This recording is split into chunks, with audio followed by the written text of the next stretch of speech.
और दोस्तों welcome to CSC Gurukul channel. जैसे कि आप सब जान रहे हैं कि सीएससी गुरुकुल चैनल आज आप लोगों के लिए आया है बजट 2026 जो कि 1 फेब में आप लोग पार्लियामेंट में लॉन्च हो चुका है। ठीक है, अब मैंने इसको बोला है बजट 2026 आसान भाषा में, मतलब इजी लैंग्वेज में हम पढ़ेंगे। लैंग्वेज हमारा इंग्लिश मीडियम रहेगा, सिंपल है। ठीक है, I am Vishu Burman, your UPSC mentor.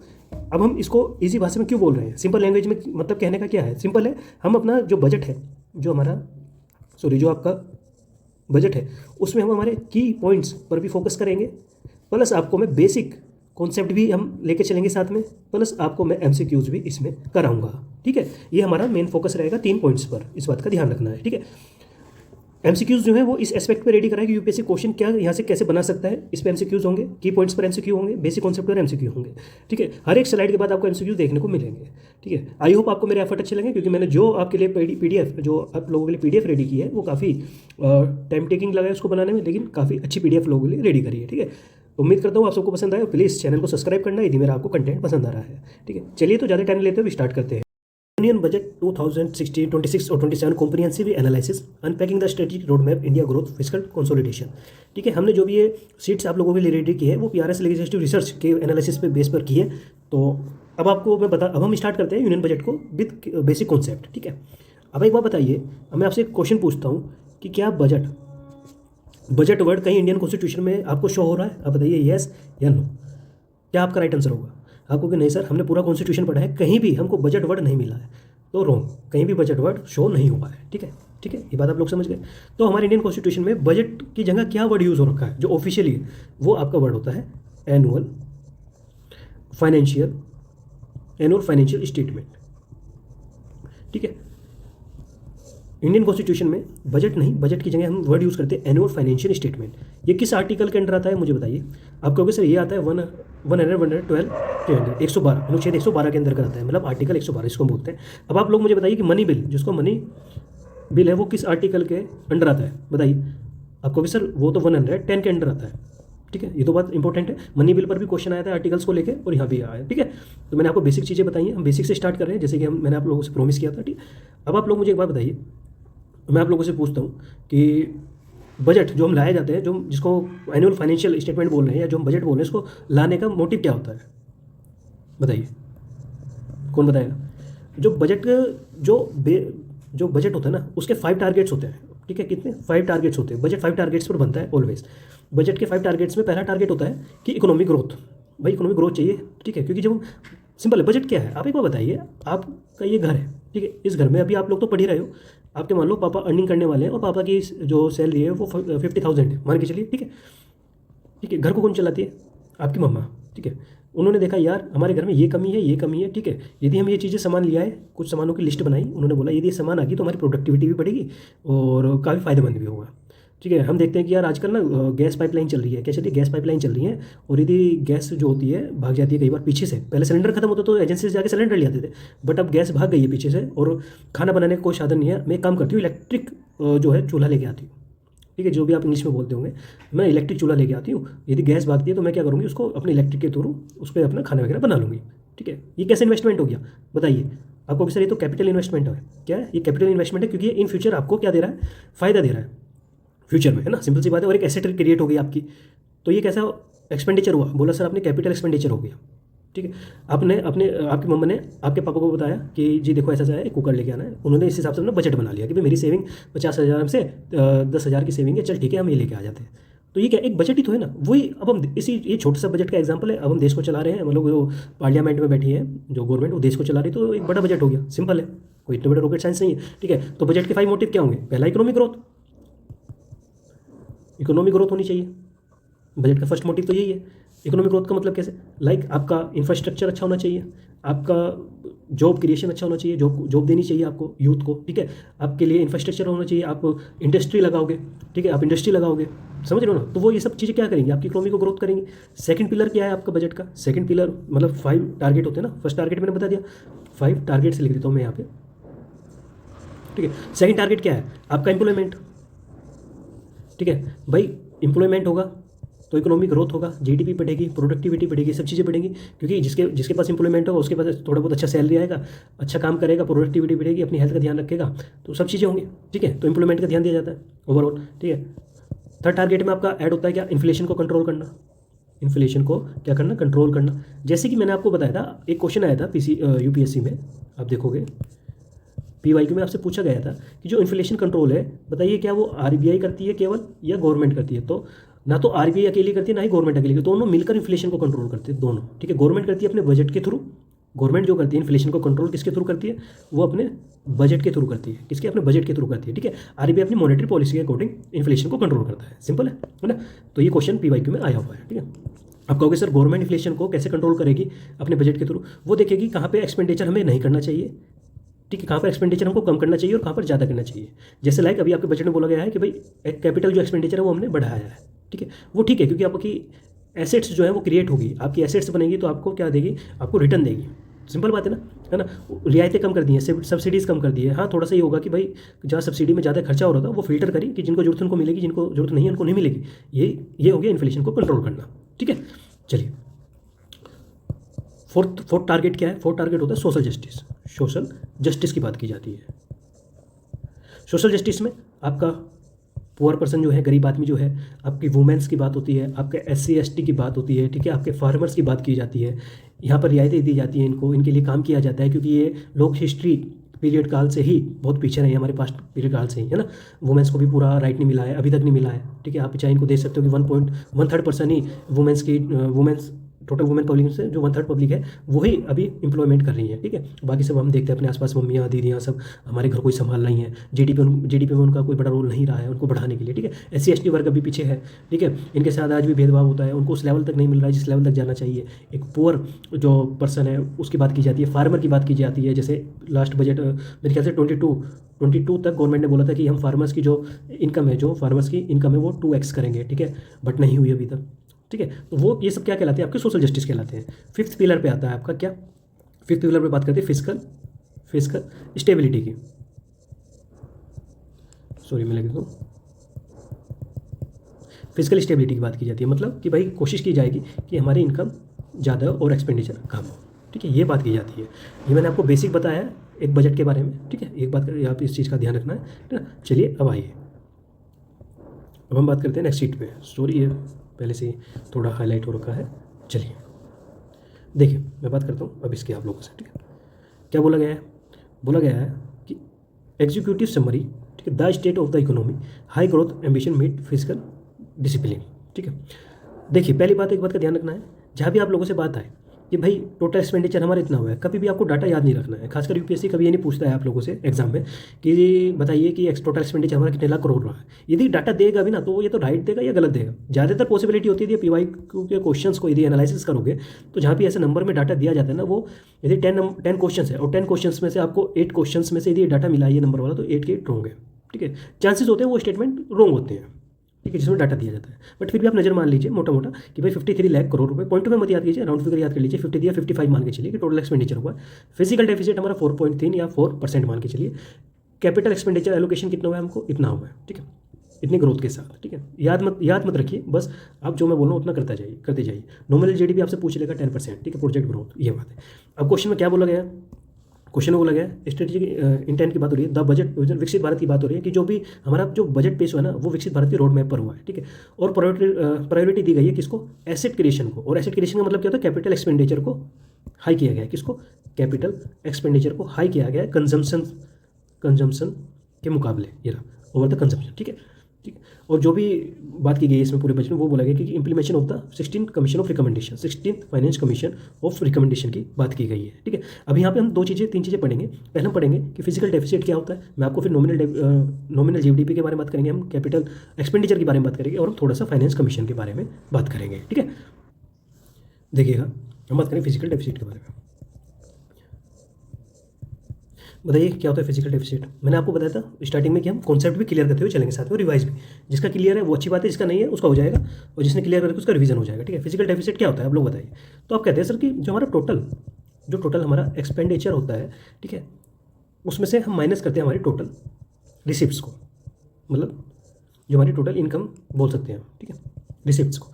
ये हमारा क्या होता है, इसमें हम इस टोटल रिसिप्ट्स में हम क्या इंक्लूड नहीं करते, एक्सेप्ट बोरोइंग, बोरोइंग्स, ठीक है। मतलब कहने का ये है कि देखो जो गवर्नमेंट की इनकम है, जो गवर्नमेंट की इनकम है उसमें कभी भी लोन को ऐड नहीं किया जाता है। एक बार बताइए, उसको में लोन को ऐड नहीं किया जाएगा। एक बार बताइए, आप हो, ठीक है, आपकी एक इनकम है, क्या आपने किसी से पैसा लिया है, आपने लोन लिया है, क्या वो आपकी इनकम में आएगा? आपको नहीं सर, लोन तो हमारी इनकम में आता नहीं है, क्योंकि हम तो उसको इंटरेस्ट के साथ पे करते हैं, वापस लोन रिटर्न कर देते हैं, ठीक है। तो इसलिए एसेट बोरोइंग, ठीक है, ये बात समझ में आई। तो फिजिकल डेफिसिट के total expenditure minus total receipts के बारे में बात होती है, ठीक है। अब मैं एग्जांपल से आप लोगों को समझा देता हूँ। एक एग्जांपल लीजिए, एक एग्जांपल लीजिए आप लोग, ठीक है, सॉरी, एक एग्जांपल लीजिए कि गवर्नमेंट है, हमारी गवर्नमेंट है, गवर्नमेंट की इनकम कितनी है आपको सर? 80 करोड़ रुपीज़ है गवर्नमेंट की इनकम, 80 करोड़ रुपीज़ है, मान के लिए छोटे लेवल भी बताया है, ठीक है, 80 करोड़ रुपीज़ है, कोई दिक्कत नहीं। इस 80 करोड़ रुपीज़ में जो गवर्नमेंट की इनकम है, गवर्नमेंट इनकम कैसे बनती है आपको पता है sir? Tax plus non tax से मिलकर गवर्नमेंट की इनकम आती है, समझ के। टैक्स में क्या है आपका, like direct tax, indirect tax. Non tax में क्या है आपका, लाइक चालान, फीस वगैरह जो आप सबमिट करते हो, ठीक है, मेरी बात समझ। तो अब आपने देखा, ठीक है सर, गवर्नमेंट की जो इनकम है 80 करोड़ है, बट जो गवर्नमेंट का एक्सपेंडिचर है वो कितना है आप बताइए। आपको सर वो तो 100 करोड़ रुपीज़ है, ठीक है भाई, जेब में तो हमारे 80 रुपये हैं और खर्च हमें 100 रुपये करने हैं, समझ रहे हो? इन 80 रुपये हमारी जेब में पड़े और खर्च हमको 100 रुपये करने हैं, तो हम तो घाटे में रहेंगे ना, सिंपल सा। और कितने का घाटा हो गया, कितने का घाटा? टोटल एक्सपेंडिचर कितना है? 100। या टोटल एक्सपेंडिचर है कितना है? 100 है, ठीक है, माइनस टोटल रिसिप्ट कितनी है, मतलब टोटल इनकम कितनी है आपको? 80, कितना हो गया? 20 करोड़। 20 करोड़ का यही क्या कहला रहा है हमारा? फिजिकल डेफिसिट कहलाता है। ये क्या कहलाता है हमारा? फिजिकल डेफिसिट कहलाता है। बस समझ में आ गई आप लोगों को, ठीक है, कोई दिक्कत तो नहीं है यहाँ पे, है ना। आइए अब बात करें हम नॉमिनल जीडीपी की। किसकी बात कर रहे हैं मैं आपको बताऊंगा नॉमिनल जीडीपी क्या होता है। नॉमिनल जीडीपी की हम बात करते हैं, फिजिकल डेफिसिट मैंने आप लोगों को बता दिया, ठीक है। एक बात का ध्यान रखिएगा, नॉमिनल जीडीपी जो होता है ना, जो नॉमिनल जीडीपी होता है, इसका मतलब ये है, एक डेफिनेशन में चार्ट के द्वारा आप लोगों को दे रहा हूँ। मान के चलिए ये हमारी कंट्री है, ये एक कंट्री है, ठीक है। इस कंट्री के अंदर 1 ईयर में, क्या 1 ईयर के पीरियड में जितना भी गुड्स एंड सर्विसेज, ठीक है, सर्विसेज जो है, ठीक है, इनका जो भी प्राइस है, जो भी इनका प्राइस है, टोटल करके जो भी इनका प्राइस है, विद करंटली मतलब करंट प्राइस, जिसके बात करते हैं करंट प्राइस, जो भी है 1 ईयर के अंदर कंट्री में जितना भी गुड और सर्विस प्रोड्यूस हुआ है, उसका जो करंट प्राइस है, उसका जो करंट प्राइस है, करंट प्राइस मतलब मार्केटिंग प्राइस भी बोलते हैं, या करंट प्राइस में आता है आपका इन्फ्लेशन भी ऐड होता है, करंट प्राइस में आपका इन्फ्लेशन भी ऐड होता है, ठीक है। यही आपका क्या कहलाता है? Nominal GDP. यही क्या कहलाता है आपका? नॉमिनल जीडीपी, ठीक है। यही आपका क्या कहला रहा है? नॉमिनल जीडीपी कहलाता है, समझ गए मेरी बात, ठीक है। इसमें इन्फ्लेशन का इफेक्ट होता है, इस बात का ध्यान रखना है, ठीक है। और अंडर 1 ईयर की बात होती है, 1 ईयर में जितना भी गुड और सर्विस अपना प्रोड्यूस करा है, उसका करंटली प्राइस क्या है, ठीक है, वही आपकी नॉमिनल जीडीपी में काउंट होता है, वही नॉमिनल जीडीपी कहलाती है। एग्जाम्पल मैं आप लोगों को सामने एक एग्जाम्पल पेश करता हूँ, आप लोग मुझे बताइए। एक एग्जाम्पल लेते हैं, 2025 में जो 1 पेन है उसके प्राइस था 10 रुपीज़, ठीक है।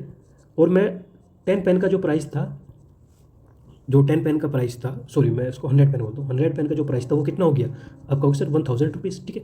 ये 2025, लेकिन अब चल रहा है 2026, ठीक है। अब 2026 में 1 पेन का प्राइस बढ़ के हो गया 15 रुपीज़, तो 100 पेन्स का कितना हो गया? आप कहोगे सर 15 इंटू 100, तो आप कहोगे सर ये 1500 रुपीज़ हो गया, ठीक है। तो करंट प्राइस ये हो गया, अब वो ये प्राइस नहीं रहा है, ये पास्ट प्राइस हो गया, लेकिन करंट प्राइस ये है, और प्राइस बढ़ा है, मतलब इन्फ्लेशन हमारी क्या हुई है? बढ़ी है, समझ रहे हो? इन्फ्लेशन हमारी क्या हुई? बढ़ी है, समझ गए?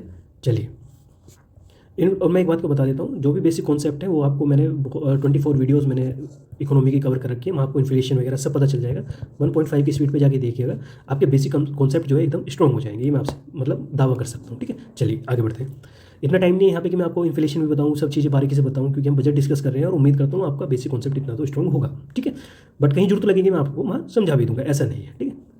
तो बात आप ही समझ गए कि नॉमिनल जीडीपी क्या होता है, ठीक है। मैंने आपको ये बता दिया कि फिजिकल डेफिसिट क्या होता है। हमने यहाँ 2 टर्म कंप्लीट की, फिजिकल डेफिसिट मैंने आपको बता दिया, नॉमिनल जीडीपी मैंने आपको बता दिया। बात करते हैं कैपिटल एक्सपेंडिचर एलोकेशन की, मतलब कैपिटल एक्सपेंडिचर क्या होता है हम उसकी बात करते हैं। देखिएगा क्या होता है कैपिटल एक्सपेंडिचर, कैपेक्स जिसको हम बोलते हैं, मैं लिख दूँ कैपेक्स। कैपिटल एक्सपेंडिचर क्या होता है वो बताइए, कोई बताएगा? कैपिटल एक्सपेंडिचर वो एक्सपेंडिचर या वो खर्चा, मैं लिखता हूँ वो एक्सपेंडिचर, सॉरी एक्सपेंडिचर, मैं एक्सपेंडिचर लिख दूँ ना, एक्सपीरियंस नाम छोड़ देता हूँ, कोई दिक्कत नहीं, ठीक है। वो एक्सपेंडिचर जो आपको फ्यूचर में क्या दे, जो आपको फ्यूचर में क्या दे? बेनिफिट दे, फ़ायदा दे, क्या दे आपको? फ़ायदा, या तो बेनिफिट बोल देते हैं, बेनिफिट्स दे आपको फ्यूचर में, ठीक है। मतलब वो कैसे देगा? आपके लिए एसेट्स क्रिएट करे, क्या करे? एसेट्स क्रिएट करे, ठीक है। वही आपका क्या कहलाता है? एक्सपेंडिचर कहलाता है, कैपिटल एक्सपेंडिचर। ठीक है, आप कहोगे सर एसेट्स में क्या, लाइक आपके हाईवे। आपको पहले टाइम लगता था अपने गांव से शहर जाने के लिए, लेकिन अब गांव से शहर में आने के लिए आपके लिए अच्छे हाईवे रोड वगैरह बना दिए गए, या इस चीज़ को छोड़िए, एक शहर से आप दूसरे शहर में जाने से टाइम लगते थे, वो आपके लिए एक्सप्रेस वे बन गए हैं, कम समय लग रहा है, प्रोडक्टिविटी बढ़ रही है काम की। ठीक है, समझ रहे हो? तो ये क्या कहलाता है, और हाईवे है वो आपके लिए एक एसेट रेडी हो गया इन फ्यूचर। आपको फ्यूचर तक का समय दे देना, 1-2 साल के लिए बात नहीं गई आपके लिए, मान लीजिए 100 साल, 150 साल, 50 साल के लिए बात होगी। इन फ्यूचर आपको क्या दे रहा है, बेनिफिट दे रहा है। ठीक है, आपके लिए हॉस्पिटल, आपके डिफेंस वेपन्स बन गए, लाइक हमारी अग्नि 4 मिसाइल्स हो गई। ठीक है, आपका ड्रोन जो आजकल चल रहे हैं, ये सब क्या है, कैपिटल एक्सपेंडिचर है, क्योंकि इन फ्यूचर आपको काफ़ी सारे हेल्प देंगे। ठीक है, समझ गए मेरी बात? लाइक ड्रोन्स का यूज़ हुआ था, आपने देखा होगा हमारा जो ऑपरेशन सिंदूर हुआ था। ठीक है, उसमें हमने कितने सारे ड्रोन्स का यूज़ किया था। ठीक है, ड्रोन्स हमारे काफ़ी काम आए थे, है ना? तो वो क्या है, ये सब एसेट्स ही तो है, ये सब एसेट्स हैं, और इन पे क्या गया, जो एक्सपेंडिचर वो क्या कहलाता है, कैपिटल एक्सपेंडिचर कहलाता है। बस समझ में आ गई? ठीक है, चलिए अब आगे बढ़ते हैं। भाई अब हम देखते हैं फाइनेंस कमीशन की बात करते हैं। ठीक है, अब हम बात करेंगे फाइनेंस कमीशन की। जस्ट वेट,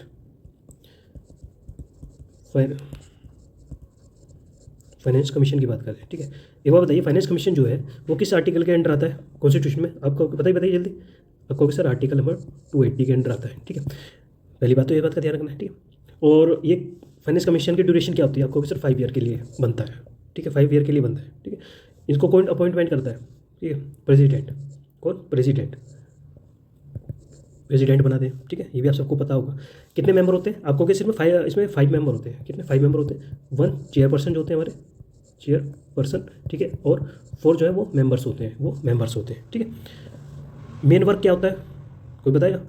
देखो, फाइनेंस कमीशन के 4 मेन फंक्शन होते हैं। फाइनेंस कमीशन के 4 जो है मेन फंक्शंस होते हैं। ठीक है, वो फिर कौन कौन से? एक तो आपका होता है पहला, टैक्स शेयरिंग की बात की जाती है।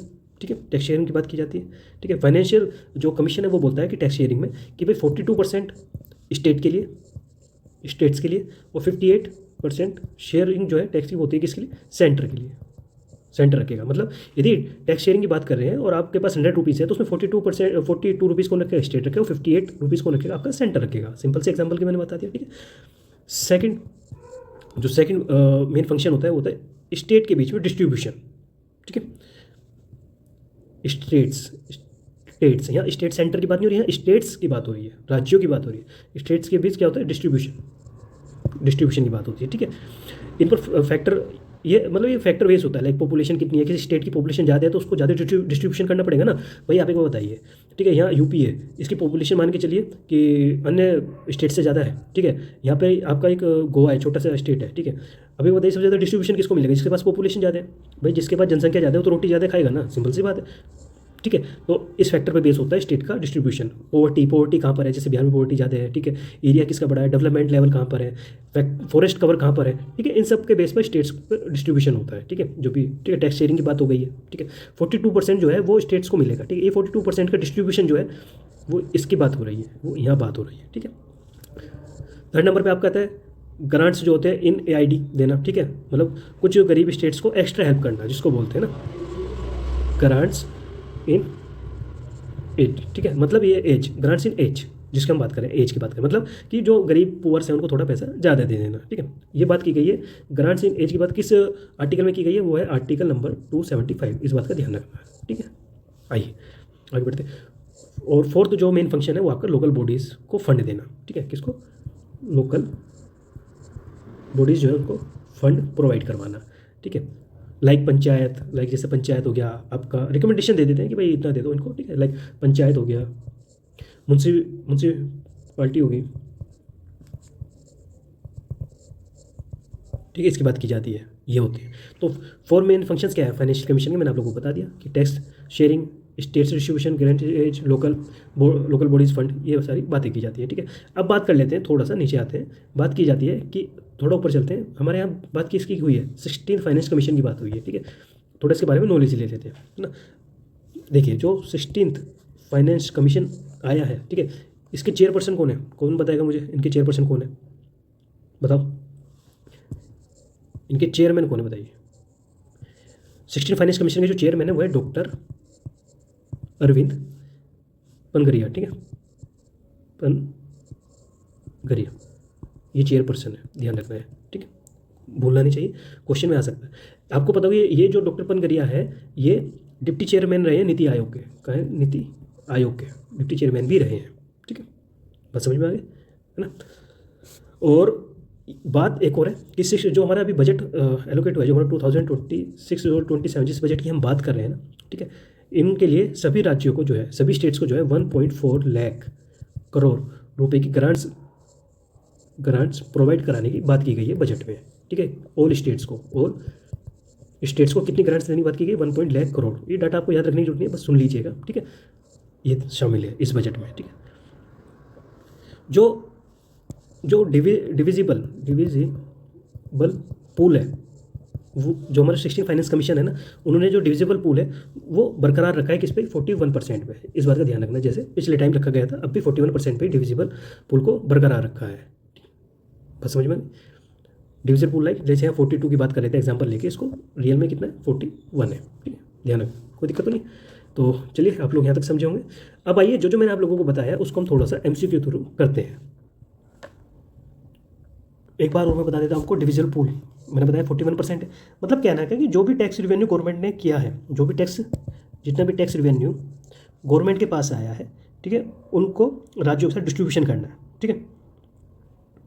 गवर्नमेंट के टैक्स रिवेन्यू का वो पार्ट जो स्टेट के साथ क्या करना है, डिस्ट्रीब्यूशन करना है, वही आपका क्या कहलाता है, डिविजिबल पूल कहलाता है, ठीक है। ये बात समझ में आ गई होगी। अब आइए चलिए क्वेश्चन देखते हैं। मैंने आप लोग MCQs भी रेडी करे हुए हैं, तो आप लोग मुझे बताना, ठीक है। चलिए, अरे यार वेट, आंसर छुपा लेता हूँ, नहीं आप लोग आंसर देख लोगे, बहुत तेज हो आप लोग, पता है मेरे को, ठीक है। चलिए, क्वेश्चन आपसे बोला गया है, क्वेश्चन में क्या बोला गया है, क्वेश्चन बोला गया है with reference the nominal GDP and real GDP consider the following statements, ठीक है। बताइए statement number first, nominal GDP is measure at current market price.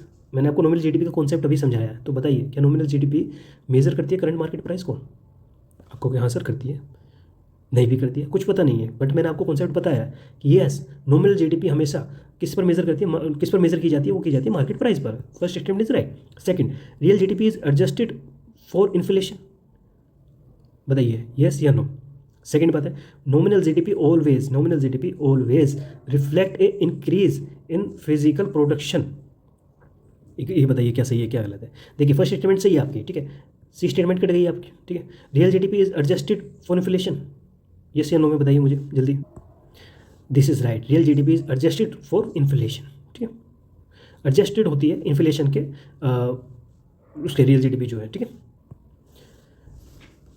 मतलब कहने का ये है जो real GDP adjusted for inflation, yes real GDP जो होती है ना, रियल जीडीपी जो होती है वो आपकी इन्फ्लेशन को काउंट नहीं करती है, उसको इन्फ्लेशन रियल जीडीपी में से इन्फ्लेशन को बाहर किया जाता है, इसको काउंट नहीं किया जाता है। इन्फ्लेशन जिस जीडीपी में काउंट होती है नॉमिनल जीडीपी, ठीक है। तो second statement is right, first statement is right, second and first आपके सामने हो गया, ठीक है, फर्स्ट एंड सेकंड, इसमें सेकंड नहीं है, बी स्टेटमेंट गया, टू ऑप्शंस आ गए आपके पास, ठीक है। थर्ड स्टेटमेंट पढ़ते हैं, nominal GDP always reflect as increase in physical production. यदि फिजिकल प्रोडक्शन इंक्रीज होगा तो क्या हमारी नॉमिनल जीडीपी इंक्रीज होगी? बताइए आपको कि नहीं सर नॉमिनल जीडीपी इंक्रीज होती है प्राइस इंक्रीज होने पर। भाई प्राइस इंक्रीज होगा तो नॉमिनल जीडीपी भी क्या होगी, इंक्रीज होगी, नॉमिनल जीडीपी भी इंक्रीज होगी। यहाँ पे प्रोडक्शन से कोई मतलब नहीं है, तो थर्ड स्टेटमेंट इज रॉन्ग, तो थर्ड इज रॉन्ग, ठीक है, आंसर इज ए। आइए ये आप लोगों के सामने ही आंसर, ठीक है, क्या बोला गया, statement is third is incorrect because price rise can increase nominal GDP, ठीक है, समझ रहे, प्राइस राइज जो है वो कैन इंक्रीज कर सकता है हमारी नॉमिनल जीडीपी को, ना कि प्रोडक्शन। ये मैंने आपको कॉन्सेप्ट समझा दिया था नॉमिनल जीडीपी का, ठीक है। आइए नेक्स्ट क्वेश्चन की ओर बढ़ते हैं। चलिए थोड़ा सा गैप लेता हूँ, पता चला आप लोग आंसर देख लो। चलिए हाँ इतना रखते हैं। देखिए बोला गया with reference Viksit Bharat at the rate 2047 consider the following statement, it aims to make India a developed nation by the year 2047। मैंने अभी आपको क्या पढ़ाया था, क्या बात सही है आपको? यस सर ये सही है, फर्स्ट स्टेटमेंट राइट होगी, एक ऑप्शन तो कट गया। Second, it emphasis inclusive growth sustainable and good governance, yes या नो बताइए। यस दिस इज राइट, ठीक है। It focus only one economic growth and ignore social development, मतलब इकोनॉमिक ग्रोथ एंड इग्नोर की जाएगी social development, this is wrong statement, ठीक है। First and second right होगी, फर्स्ट एंड सेकंड राइट है आपके सामने, ये रहा, थर्ड रॉन्ग है, ठीक है, आंसर इज ए, ठीक है, आंसर आपके सामने आ गया ए। ठीक है, ये आंसर है। ठीक है भाई, सोशल डेवलपमेंट को हम कैसे इग्नोर करके इकोनॉमिक ग्रोथ कर सकते हैं? नहीं कर सकते हैं। इकोनॉमिक ग्रोथ के लिए तो सोशल आपका डेवलपमेंट भी इंपॉर्टेंट है, ठीक है, आपका सोशल जस्टिस भी इंपॉर्टेंट है, बहुत सारी चीज़ें इंपॉर्टेंट होती हैं। किसी भी एक पर्सपेक्टिव को हम पीछे नहीं छोड़ सकते हैं, समझ रहे हो? वो कहना सबका साथ सबका विकास, और वो रियल में होना चाहिए, जो कि हमें ग्राउंड लेवल पे देखो मिलता भी नहीं है। ठीक है, चलिए आगे बढ़ते हैं। बोला गया फिजिकल डेफिशिएट के बारे में पूछा गया कि which of the following statement is correct. और फिजिकल डेफिशिएट क्या होता है, मैंने आपको क्या बताया था? Total expenditure minus total receipts, ठीक है, excluding borrowings. Yes, B is right answer. मैंने आपको ये चीज़ें कॉन्सेप्ट क्लियर करवा दिए, ठीक है। चलिए देखिएगा, B physical deficit is revenue, ठीक है, total expenditure minus revenue receipts हो गई, नॉन डेबिट कैपिटल रिसिप्ट्स हो गई, ठीक है। नॉन डेबिट कैपिटल रिसिप्ट्स का मतलब है कि इसमें भी कैपिटल रिसिप्ट शामिल नहीं है जो लोन के द्वारा है, ठीक है, ये लोन को हटा दिया गया है, नॉन डेबिट वाली, ठीक है, ध्यान रखना इस चीज़ का, है ना। चलिए आगे बढ़ते हैं। देखिए, मैं आप लोगों के लिए कुछ प्रोग्राम चला रखे हैं मैंने अपने CSC गुरुकुल चैनल पर। पहली बात, UPSC इकोनॉमी PYQ सीरीज़ चलाई गई है, ठीक है। मैंने इसमें आप लोगों से प्रॉमिस किया था 15 ईयर्स के PYQ करवाऊंगा, 2011 से 2025 तक, 2020 तक हमने कवर कर चुके हैं। 5 ईयर्स के बचे हैं, वो जल्दी आप लोगों में कंप्लीट करा दूंगा, ठीक है। सेकंड आपका चल रहा है, मैंने इंडियन इकोनॉमी सिंप्लीफाइड टॉपिक्स आप लोग कवर करवा दिए हैं, 24 वीडियोज़ में सब चीज़ें कवर हो चुकी है, आपका प्रीलिम्स नहीं रुकेगा, ठीक है। आइए थर्ड सीरीज जो थर्ड इनिशिएटिव चल रहा था आप लोगों के लिए, मैंने CSET चला रखा था, जिसमें मैंने नंबर सिस्टम आप लोग कंप्लीट करवाया। नंबर सिस्टम में आपको पता होगा कि CSET के पेपर में मैथ पोर्शन से नंबर सिस्टम में जो होते 15 to 18 क्वेश्चंस देखने को मिलते हैं, ये बात हकीकत है, ठीक है। आप ये लोग करके तो CSET रुकेगा भी नहीं आप लोगों का, ठीक है। नंबर सिस्टम कंप्लीट मैंने आपको पढ़ा दिया है। SCF एंड LCM की एक क्लासेस हो चुकी है, अब इसको मैंने होल्ड पे रखा हुआ है, जल्दी मैं इसको स्टार्ट करूँगा। मेरे ख्याल से मैं इसको मार्च से पहले फेब में स्टार्ट कर दूँगा, ठीक है, 15 फेब से। प्रॉमिस नहीं करता हूँ, लेकिन हाँ इतना करवा दूंगा आपको, मई से पहले मैं आपको इतना करवा दूंगा कि मैथ की वजह से आपका CSET पेपर ना रुके, ठीक है। एक चीज़ का ध्यान रखना, पॉलिटी एंड गवर्नेंस की PYQ सीरीज़ अमन मोगा सर ने हमारे चैनल पर डाली हुई है, अपलोड की हुई है, उनके लेक्चर से काफ़ी इफेक्टिव है, ठीक है। उन्होंने 1995 से 2025 तक के सारे perspective topic wise chapter wise हर PYQ को पॉलिटी और गवर्नेंस के कंप्लीट करवाया हुआ है, चाहिए उसको विजिट कीजिएगा, ठीक है। और प्लीज़ चैनल को सब्सक्राइब कीजिए यार, ऐसा ना करें, ठीक है। CSC गुरुकुल आप लोगों का ही प्लेटफॉर्म है। चलिए आगे बढ़ते हैं नेक्स्ट पोर्शन पर। इसमें बात की गई है the macro framework growth versus stability, ठीक है। एक मैक्रो फ्रेम की बात की गई, इसमें हमने ग्रोथ और वर्सेस स्टेबिलिटी को काउंट किया गया है। जो ग्रोथ ड्राइवर्स है उसके बारे में बात होगी, स्टेबिलिटी एंकर्स की बात होगी, ठीक है। देखिए, nominal GDP projected 10% at growth, भाई नॉमिनल GDP में हमने प्रोजेक्ट किया कि 10% ग्रोथ हुई है, रियल प्लस इन्फ्लेशन इंक्लूड करके, ठीक है। रेवेन्यू रिसिप्ट्स जो है, ठीक है, उसमें बोरोइंग्स उधारी को छोड़कर जो हमारे लोन्स हैं तो बोरोइंग्स उनको स्किप करके एट इतने लाख रुपए हमने प्लस पॉइंट हमने पॉजिटिविटी देखी है। स्टेटमेंट ये भी बन सकता है आप लोगों से, UPSC ऐसे भी पूछ सकता है आप लोगों से क्वेश्चन में कि रेवेन्यू रिसिप्ट्स में बजट में 26-27 बजट में क्या देखी गई है, गिरावट देखी गई है क्या, ऐसा है? नहीं, क्योंकि हमारा तो पॉजिटिव रहा है। नॉमिनल GDP पॉजिटिव में दिखा रहा है, इसमें पॉजिटिव दिखा रहा है, ठीक है। कंटिन्यूड कैपिटल एक्सपेंडिचर पुश, ठीक है, कैपिटल एक्सपेंडिचर को पुश जो किया जा रहा है वो कंटिन्यू रखा गया है, ठीक है। स्टेबिलिटी हैंकर की बात करते हैं, ठीक है, जो हमारी रेवेन्यू डेफिसिट है उसको स्थिर है, वो स्थिर रही है, ठीक है, 1.5% पे GDP का, ठीक है। जो हमारा रेवेन्यू डेफिसिट हो रहा है 1.5% ऑफ GDP, वो स्थिर रही है, स्टडी रही है, ठीक है। कैसे स्टडी है? डेबिट सस्टेनेबिलिटी एमिंग फॉर, अब हमारा जो डेबिट जो सस्टेनेबल है उसको रखना है। हमने एम किया है कि भाई 2031 तक, 2031 तक हमारा जो है 50% जो डेबिट है वो GDP पर बेस होना चाहिए, ठीक है, GDP के 50% होना चाहिए, इस बारे में हमने बात की गई है, ठीक है ना। चलिए की पॉइंट्स देखते हैं कि balancing double digit nominal growth reduce, double digit जो नॉमिनल ग्रोथ है उसको रिड्यूस करना है, ठीक है। आउटस्टैंडिंग जो लाइबिलिटीज़ है वो 50% बाय 2031, ठीक है, 2031 से 50%, इस बारे में बात की गई है, ठीक है। अब यहाँ पर हम कुछ चीज़ें देखेंगे, लाइक रेवेन्यू रिसिप्ट्स क्या होता है, इस बारे में बात करेंगे, ठीक है। नॉमिनल GDP हमने बात कर ली है, कोई दिक्कत नहीं है, ठीक है। कैपिटल एक्सपेंडिचर हमने देख लिया है, कोई दिक्कत नहीं है, ठीक है। अब हम बात करेंगे रेवेन्यू रिसिप्ट की बात करेंगे यहाँ पर, और थोड़ा सा हम आपको रेवेन्यू डेफिसिट के बारे में बात करेंगे, जबकि रेवेन्यू डेफिसिट तो हमने देख लिया है, ऊपर मैंने आपको पढ़ाया है, ठीक। अब बात कर ले तो थोड़ा रेवेन्यू रिसिप्ट्स के बारे में देखिएगा। जो रेवेन्यू रिसिप्ट्स है ना, जो रेवेन्यू रिसिप्ट्स होती हैं, रेवेन्यू रिसिप्ट्स की बात करते हैं जब हम, तो रेवेन्यू रिसिप्ट्स क्या है? रेवेन्यू रिसिप्ट्स में रेवेन्यू रिसिप्ट्स क्या होती है? रेवेन्यू रिसिप्ट्स होती है आपकी गवर्नमेंट की रेगुलर इनकम को बोला जाता है कि आपका रेवेन्यू रिसिप्ट्स बोला जाता है, इस बात का ध्यान रखना है, ठीक है।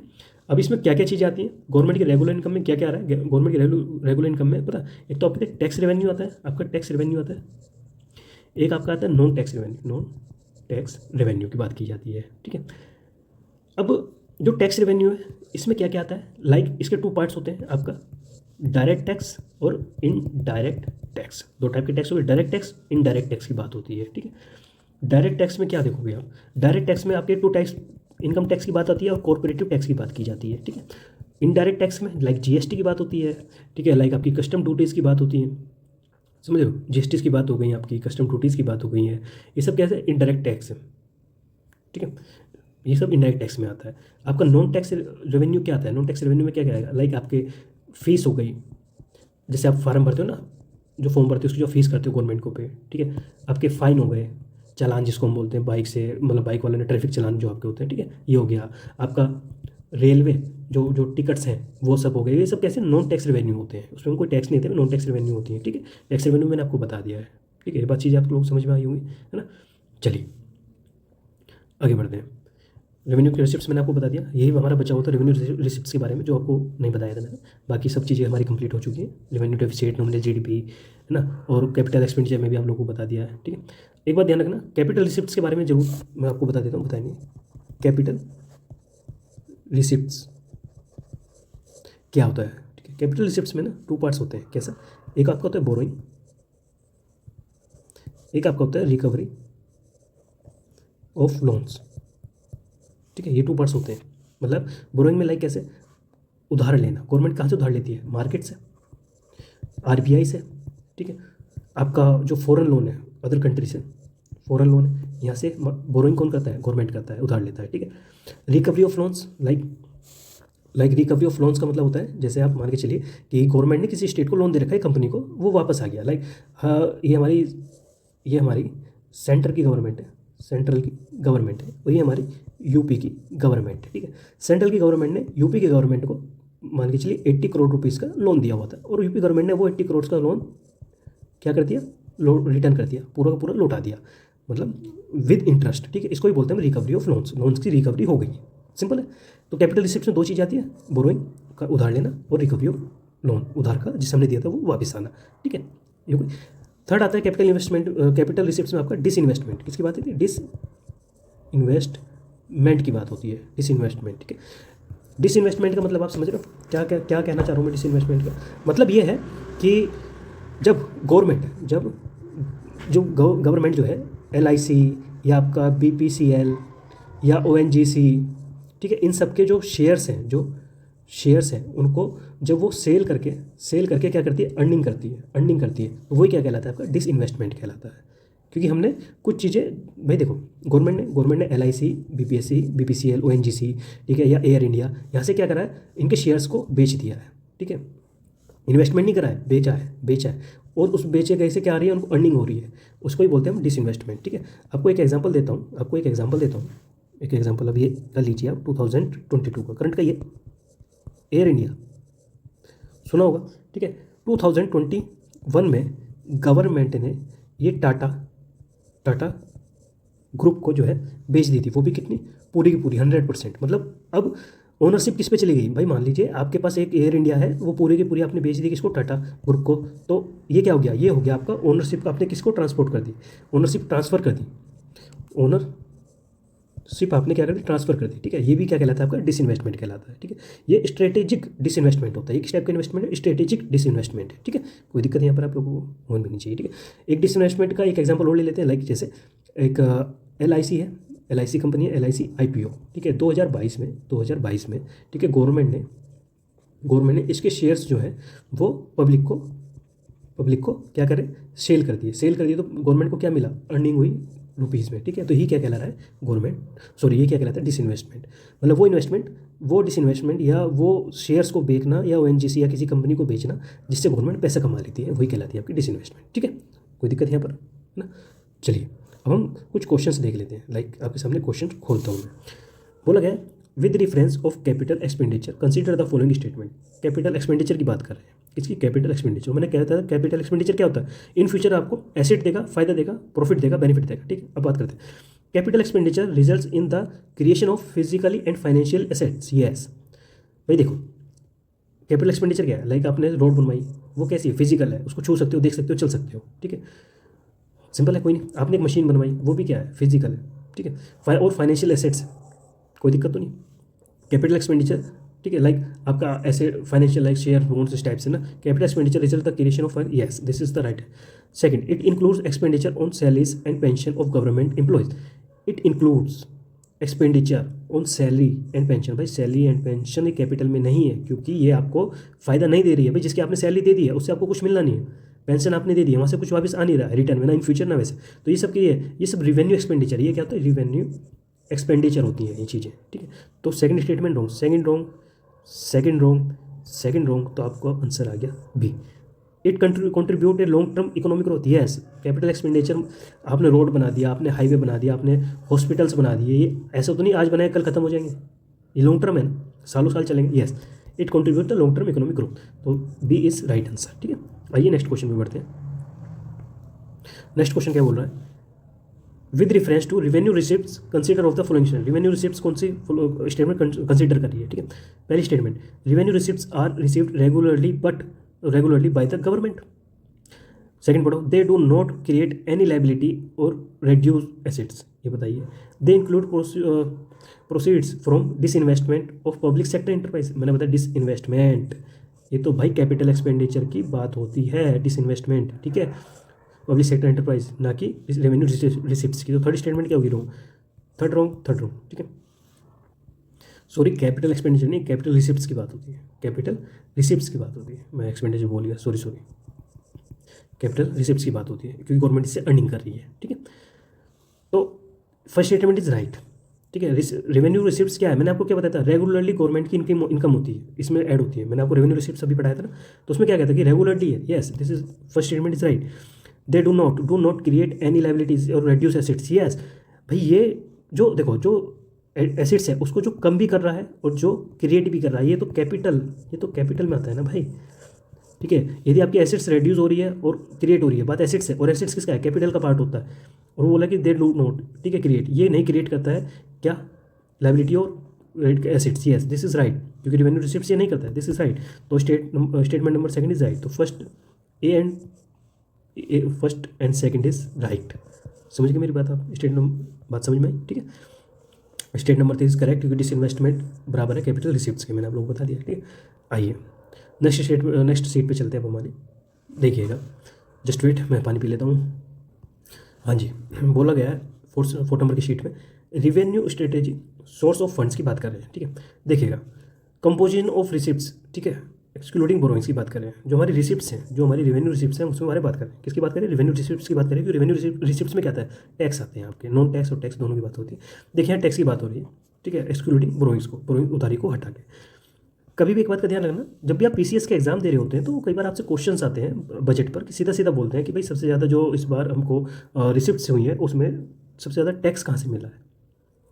इस रिसिप्ट्स में हमने क्या बताया? मैंने आपको क्या बताया? रेवेन्यू रिसिप्ट्स जो होती है, जो रेवेन्यू रिसिप्ट्स होती है उसमें क्या होती है आपको कि सर उसमें टैक्स वाला पार्ट और नॉन टैक्स वाला पार्ट दोनों होता है, इनके द्वारा जो इनकम होती है वही रेवेन्यू कहलाती है, ठीक है। यहाँ पे नॉन टैक्स रेवेन्यू की बात करिए और टैक्स की भी बात हो रही है, ठीक है, ठीक है। अब एक बात बताइए कि सबसे ज़्यादा टैक्स कहाँ से कलेक्ट हुआ? आपने देखा भाई 30% से जीएसटी से हुआ है। किससे? जीएसटी से। जीएसटी कैसे? इनडायरेक्ट टैक्स है, ठीक है। उसके बाद सेकंड नंबर पे इनकम टैक्स से हुआ है सर, थर्ड नंबर पे कॉर्पोरेशन टैक्स से हुआ है, ठीक है। दोनों के इक्वल है, कॉर्पोरेशन टैक्स भी 23% है और ये भी 23% इनकम टैक्स भी, ठीक है। तो वो आपसे पूछ लेते हैं कि बताइए, ऑप्शंस दे देते हैं पीसीएस के प्रीलिम्स पेपर में आप लोगों के सामने कि आपको लग देंगे GST, income tax, corporation tax, बताइए क्या सही है आपको? यस सर, बजट में रेवेन्यू रिसिप्ट में ज़्यादा जो पार्टनरशिप रही है वो जीएसटी की रही है, उसके बाद इनकम टैक्स, उसके बाद आपका कॉर्पोरेटिव टैक्स की बात आई है, ठीक है, कॉर्पोरेशन टैक्स की बात आई है, ठीक है। इस बात का ध्यान रखना है, ठीक है। नॉन टैक्स और एक्साइज कस्टम ड्यूटी क्या है? वो सेम रही है, 10% रही है, ठीक है। आइए नेक्स्ट पोर्शन पे चलते हैं। वैसे यूपीएससी में अभी तक ऐसा कोई क्वेश्चन नहीं पूछा गया, जैसे मैंने ये वाला बताया आपको ना, इस टाइप से कोई क्वेश्चन नहीं पूछा है, बट हाँ क्वेश्चन आ सकता है। स्टेटमेंट बन के आ जाएगा कि बताइएगा कि क्या इनकम टैक्स इस बार जो है उसने ज़्यादा कलेक्ट करके दिया है रेवेन्यू, तो आपको नहीं सर जीएसटी ने ज़्यादा दिया है, ठीक है। आइए आगे बढ़ते हैं, की रेवेन्यू हाईलाइट्स के बारे में बात कर लेते हैं। ग्रोस टैक्स रेवेन्यू जो है वो इंक्रीज़ हुआ है, हमारा ध्यान रखना है बस इतना कि ग्रोस टैक्स जो रेवेन्यू इंक्रीज़ हुआ है। ये मत रखना कि कितना डाटा है, इससे कोई मतलब नहीं है, ठीक है, बस पढ़ के चले जाना, कुछ नहीं। डायरेक्ट टैक्स बियॉन्ड सी के बारे में बात आ जाएगी, इनडायरेक्ट टैक्स की बात आ जाएगी, ठीक है। डिसइन्वेस्टमेंट मैंने आप लोगों को बता दिया क्या होता है। टारगेट सेट है कि 80,000 crore a massive 136% increase over इतने रिसीव एस्टिमेट्स, ये एस्टिमेट्स है डिसइन्वेस्टमेंट की, ठीक है, ये बात हो गई है। अब हम यहाँ से मैंने आपको बताया कि पीसीएस में तो इस टाइप का क्वेश्चन बनेगा, ठीक है, बट हमको कीवर्ड्स पता होना चाहिए कि ग्रोस टैक्स रेवेन्यू क्या होता है, डायरेक्ट टैक्स बियॉन्ड से क्या होता है, इनडायरेक्ट टैक्स आपको तो पता ही है क्या होता है, ठीक है, जो जनता द्वारा सीधा गवर्नमेंट के हाथों में नहीं जाता। मतलब कहने का कि एक आम आदमी सीधा वो टैक्स नहीं दे सकता, like income tax direct tax है, ठीक है, लाइक जीएसटी वगैरह। हम पहले टैक्स देंगे किसको, जहाँ से आपने दुकान में से पार्ले जी खरीदा है, वो पार्ले जी टैक्स किसके पास जाएगा, पार्ले जी की फैक्ट्री के पास जाएगा। उस फैक्ट्री का ओनर किसको टैक्स देगा, वो गवर्नमेंट को टैक्स देगा। तो ये क्या हो गया, इनडायरेक्ट टैक्स हो गया, ठीक है, सिंपल। चलिए अब बात थोड़ा आगे बढ़ते हैं। देखिएगा टर्म थोड़ी सी मैं आप लोगों को समझा देता हूँ, कौन सी, ग्रोस टैक्स रेवेन्यू बता देते हैं आपको कि क्या होता है। एक बात बताइए क्या होता है, GTR, it means gross tax revenue. What is this, क्या होता है ये? आप कहोगे सर इसका मतलब होता है कि टोटल टैक्स कलेक्टेड, ठीक है, बाय सेंटर गवर्नमेंट। मतलब 1 ईयर में जितना भी टैक्स कलेक्ट किया है सेंट्रल गवर्नमेंट ने, वही हमारा होता है ग्रोस टैक्स रेवेन्यू, GTR। बात समझ में आ गई? GTR में क्या क्या शामिल होते हैं? GTR में 2 टाइप के टैक्स शामिल होते हैं। टैक्स की बात हो रही है तो आपको पता है, सिंपल है, डायरेक्ट टैक्स की बात की जाती है कदम, एंड बात की जाती है आपके इनडायरेक्ट टैक्स की, ठीक है। ये 2 टाइप के टैक्स ऐड होते हैं किसमें, GTR, क्योंकि बात ग्रोस टैक्स रेवेन्यू की बात हो रही है, हमारे 2 टाइप के टैक्स ही होते हैं, ठीक है, कोई दिक्कत नहीं है यहाँ पे। बात समझ में आ गई आपको? अब मैं आपसे बोलने लगूँ, यहाँ कहीं शो नहीं कर रखा है, लेकिन मैं आपसे बोलने लगूँ कि मुझे बताइए NTR मतलब नेट, साउथ इंडियन का एक्टर मत समझ लेना, जूनियर NTR, ठीक है। ये नेट टैक्स रेवेन्यू की बात हो रही है, ठीक है। ये क्या होता है, NTR क्या होता है बताइए? तो आप कहोगे सर GTR में से यदि माइनस करेंगे, जो भी सेंटर ने टैक्स कलेक्ट किया है उसमें से यदि माइनस करते हैं जो हमने स्टेट को शेयर किए हैं, स्टेट्स को जो टैक्स शेयर किया है, वो भी किसके रिकमेंडेशन पर, एज पर फाइनेंस कमीशन के, ठीक है, फाइनेंस कमीशन के रिकमेंडेशन पर जो सेंटर ने स्टेट को शेयर किया है अपने टोटल कलेक्टेड टैक्स में से, वही उसके बाद क्या बस जो भी वो बचेगा वो कहलाता है आपका NTR, नेट टैक्स रेवेन्यू। बस समझ में? मतलब कहने का है कि आपने 100 रुपये टैक्स कलेक्ट करा तो ये हो गया आपका GTR। किसने करा, सेंट्रल गवर्नमेंट ने,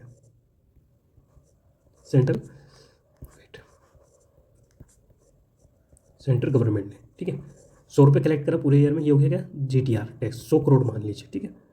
अब इसमें से फाइनेंस कमीशन ने बोला कि भाई एक काम करो, 40 करोड़ रुपए दे दीजिए किसको, स्टेट को, किसको, स्टेट्स को दे दीजिए। स्टेट्स के पास चले गए तो बचा कितना, 60 करोड़, और ये 60 करोड़ ही आपका क्या कहला रहा है, NTR कहला रहा है, नेट टैक्स रेवेन्यू कहला रहा है। बात समझ में आ गई? इतनी बात है, सिंपल बात है, कोई बड़ी बात नहीं है, ठीक है। तो आपको 2 चीज़ टर्म हो गई, NTR क्या होता है और GTR क्या होता है, ठीक है। आइए अब आपसे बोलते हैं डायरेक्ट टैक्स बियॉन्ड से की बात करें। यदि मैं वर्ड को गलत प्रोनाउंस कर रहा हूँ, प्रोनाउंसिएशन मेरी गलत हो रही है तो उसके लिए सॉरी, ठीक है। डायरेक्ट बात करें हम किसकी, ले लेते हैं डायरेक्ट टैक्स बियॉन्ड से की बात कर रहे हैं कि ये क्या होता है, क्या होता है बताइए। देखिए GDP के कंपैरिजन में डायरेक्ट टैक्स कलेक्शन कितना फास्ट ग्रो हुआ है, मतलब GDP के कंपैरिजन में,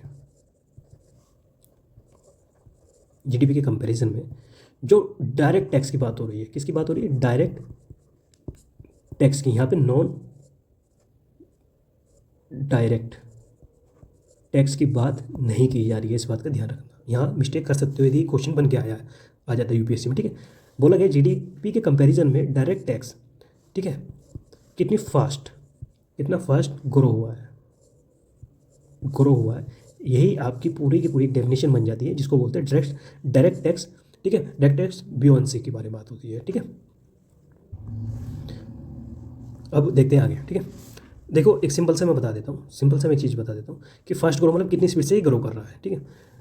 मान के चलिए, सिंपल है, मान लीजिए आप इकोनॉमी है आपकी, ठीक है, लाइक GDP, इकोनॉमी मतलब GDP की बात कर लें, GDP ग्रो कर रही है, तो जो टैक्स है वो कितनी स्पीड से, मतलब how much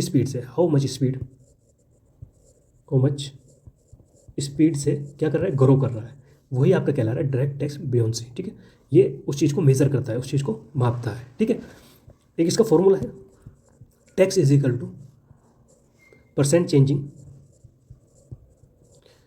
tax revenue upon percentage changing GDP, ठीक है। चेंजिंग, यही आपका क्या कहला रहा है, ये आपका कहला रहा है सॉरी फॉर एक्सटर्नल साउंड। अभी कार गई है ना, तो रात का मैं देखो 1 बज गया है रात का, वीडियो लेक्चर रिकॉर्ड कर रहा हूँ, बट फिर भी शांति नहीं है। चलिए, इसको बोलते हैं टैक्स बियॉन्ड से, ठीक है। ये होता है आपका, कोई दिक्कत नहीं, ठीक है। बात समझ में आ गई, टैक्स बियॉन्ड से क्या होता है। एग्जांपल देके समझाऊँ, एग्जांपल मैं आपसे ऐसे समझा सकता हूँ कि एक एग्जांपल लीजिए, मान के चलिए आपका जीडीपी जो ग्रोथ है, जो जीडीपी ग्रोथ है वो 10% है, लेकिन जो आपका डायरेक्ट टैक्स ग्रोथ है वो आपका है 15%। और जो आपका बियॉन्ड से अब आपको निकालना है, ठीक है, बियॉन्ड से आपको निकालना है, तो आप कैसे निकालोगे, सिंपल सी बात है भाई 15 है, क्योंकि चेंजिंग टैक्स रेवेन्यू की बात करिए और direct tax changing tax revenue, यहाँ पे डायरेक्ट टैक्स की बात होगी, ठीक है। तो कितना 15%, और जीडीपी चेंजिंग जीडीपी कितनी है 10% की दर से चेंज हुई है, तो कितना हो गया आपका, आपको सर ये 1.5% आया। तो मतलब 1 से क्या हुआ, बड़ा हुआ, 1 से क्या हो गया, बड़ा हो गया, 1.5 बड़ा हो गया 1 से, तो ये क्या हो गया, एक पॉजिटिव हो गया, क्या वेरी गुड हो जाता है, ठीक है। बियॉन्ड से हमेशा 1% से ज़्यादा होना चाहिए। समझ गए मेरी बात, कोई दिक्कत तो नहीं। आइए अब कुछ क्वेश्चंस देख लेते हैं आप लोग। पहला क्वेश्चन यहाँ पे सामने, with reference disinvestment consider the following statement. Disinvestment refers to the sale of government stake in public sector enterprise, yes या नहीं, आप बताइए हाँ या नहीं, ये सही है गलत है बताइएगा। Second, strategic disinvestment involve transfer to management control to private entities. Third, disinvestment receipts are treated as revenue receipts in the union budget. बताइए, पहले आपने एक गलती पकड़ी है कि भाई डिसइन्वेस्टमेंट मैं बता चुका हूँ आपको, अब कई बार मैं आपको इस बारे में बता चुका हूँ, डिसइन्वेस्टमेंट जो है वो रेवेन्यू रिसिप्ट्स में नहीं आती है, वो कैपिटल रिसिप्ट्स में आती है। किस में आती है, कैपिटल में, अभी बताया था। तो स्टेटमेंट क्या होगी, गलत, थर्ड इज रॉन्ग। सेकेंडली, मैंने क्या बताया, स्ट्रेटेजिक डिसइन्वेस्टमेंट मैंने आपको बताया था कि भाई पूरा कंट्रोल किसी और को ट्रांसफर कर देना, ठीक है। तो यहाँ वो बात करिए कि involve the transfer to management control private entities, yes this is right, second is right, ठीक है। फर्स्ट इज गलत, तो आपको ए आंसर मिल गया। Disinvestment refers to the sale government stake public the enterprises, yes भाई डिसइन्वेस्टमेंट रेफर करता है to sale government stakes in public enterprise, yes कोई दिक्कत नहीं है, ये बात मैं आप लोगों को समझा रहा हूँ डिसइन्वेस्टमेंट में, तो राइट। तो ए इज आंसर, ठीक है, मतलब आंसर है। Statement 3 is wrong because it is the capital receipt, ठीक, कैपिटल रिसिप्ट होती है ना कि रिवेन्यू, ठीक है। आइए नेक्स्ट क्वेश्चन पढ़ते हैं। क्वेश्चन में बोला है which refer the gross tax revenue, मैंने ग्रोस टैक्स रेवेन्यू आप लोगों को पढ़ाया है क्या होता है, जीटीआर, जिसमें गवर्नमेंट जो है total tax collected by centre के द्वारा, ठीक है, इसमें डायरेक्ट और इनडायरेक्ट दोनों टैक्स आते हैं। It includes all taxes collected by the central government, yes. It is calculated after deducting the state share in central taxes, मतलब इसको कैलकुलेट किया जाता है after deducting state share, states को उसका शेयर देने के बाद। नहीं भाई, वो तो आपका क्या होता है, वो आपका क्या रहता है एनटीआर, वो होता है एनटीआर, ठीक है। Second statement is wrong, second wrong, B तक तो आप पहुंच गए। It is include both direct and indirect tax, yes, तो बी स्टेटमेंट इज राइट। समझ गए मेरी बात, कोई दिक्कत नहीं है ना। आपको मैं देखो क्वेश्चन भी करा रहा हूँ आप लोगों को और समझा भी रहा हूँ साथ में, ठीक है। आइए नेक्स्ट और बढ़ते हैं। नेक्स्ट क्वेश्चन में आपसे क्या बोला गया, with reference to the direct tax buoyancy consider the following statement, ठीक है। डायरेक्ट टैक्स बियोन्सी की बात कर रहा है। It is measure the representative of direct tax revenue to change in GDP, yes या नो बताइए, क्योंकि ये डायरेक्ट टैक्स बियोन्सी की बात कर रहा है, तो direct tax revenue to change in GDP, yes या नो बताइए बस। Second, a value greater than 1 indicates that direct tax are growing faster than GDP. Third, high tax buoyancy always leads to reduction in income inequality, क्या भाई high tax buoyancy income inequality को reduce करते, नहीं भाई ऐसा नहीं है। ये तो तब होता है कि भाई जिसके पास जितनी ज़्यादा इनकम है, जिसकी जितनी ज़्यादा इनकम है वो उतना हाई टैक्स पे करेगा, सिंपल है। बट ऐसा तो है नहीं है, ये तो इस बारे में बात नहीं करता है, तो थर्ड स्टेटमेंट होगी, थर्ड इज रॉन्ग, ठीक है। But it measure the respect the direct tax revenue change in GDP, yes भाई हमारे रेवेन्यू में कितना डायरेक्ट टैक्स जो चेंज हुआ है वो जीडीपी के अकॉर्डिंग रिस्पॉन्स कर रहा है, yes this. A value greater than 1 indicates the direct tax are growing faster than GDP, yes ये इंडिकेटर है, इंडिकेट करता है, यस ये भी ठीक है। First and second statement is right, answer is A, ठीक है। पार्ट 1 जो हमने कंप्लीट कर लिया है बजट का, उसको स्टॉप करते हैं। ठीक है, अब हम नेक्स्ट पार्ट 2 3 पार्ट में बजट आएगा आप लोगों के लिए, पार्ट 2 एंड पार्ट 3। ठीक है, तो चलिए आज के लिए इतना रखते हैं, और प्लीज़ चैनल को सब्सक्राइब करें, लाइक करें, शेयर करें, क्योंकि आपका सपोर्ट हमारे लिए काफ़ी इंपॉर्टेंट है। और आपने देखा कि आपको मैं किस टाइप का कंटेंट आपको प्रोवाइड करवा रहा हूँ, है ना। आपको क्वेश्चंस भी प्रोवाइड करवाए हैं, आपको बेसिक भी समझाया है। ठीक है, तो ये और आने वाले जो पार्ट्स हैं ना, पार्ट 2 एंड पार्ट 3 काफ़ी इंपॉर्टेंट होने वाले हैं, काफ़ी इंपॉर्टेंट होने वाले हैं। ठीक है, इग्नोर मत करना, please do like and subscribe and thank you.